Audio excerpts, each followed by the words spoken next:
Goeiedag, ek groet jou in die kosbare naam van Jesus Christus. Die Bybel sê in Matteus 13 vers 58 van Jesus, en hy het daar vanweë hulle ongeloof nie baie kragtige dade gedoen nie. Is dit nie interessant hoe Jesus wonderwerke oral kon doen, behalwe in sy eie tuisdorp nie?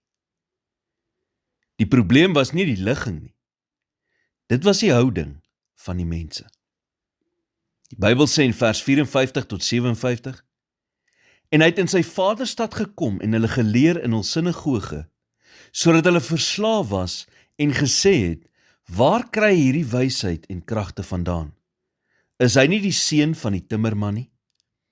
Is die naam van sy moeder nie Maria en die van sy broers Jakobus en Joses en Simon en Judas nie? En sy susters, is hulle nie almal by ons nie? Waar kry hy dan al hierdie dinge vandaan? En hulle het aanstoot aan hom geneem.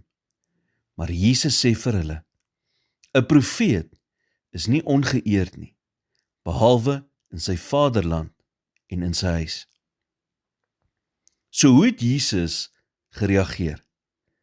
Hy het aanbeweeg. Geloof is iets wat weier om vas te haak in die verlede. Pas op vir ek het jou geken toe, mense. Wanneer jy hulle toelaat om jou wêreld te definieer, maak hulle dit altyd kleiner. Hulle sal probeer om jou vasgevang te hou in 'n stadium van jou lewe wat lankal verby is. Hulle sal probeer om jou te definieer op grond van wie jy was en nie wie jy geword het nie. En beslis nie wie jy eendag kan wees nie. Hulle sal wil hê, jy moet saam met hulle top oor die verlede en so jou van die momentum beroof wat jy nodig het om vorentoe te beweeg. Hulle sal jou nie toelaat om die toekoms te omhels nie. Moenie hulle toelaat nie. God wil groot dinge in jou lewe doen, maar jy moet verder as die goeie ou dae beweeg.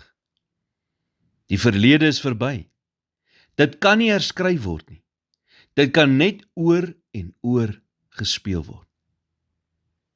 Dis nou die tyd om die res van jou storie te skryf. Jou toekoms lê voor jou soos 'n onbewoonde land wat wag om verken te word. So beweeg vorentoe. Here, help my om nie in die triespieeltjie van my lewe te leef nie.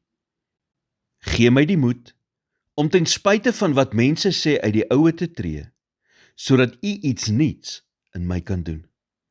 Maak my oë oop vir die geleenthede in die blink toekoms wat U voor my plaas. In Jesus naam bid ek dit. Amen.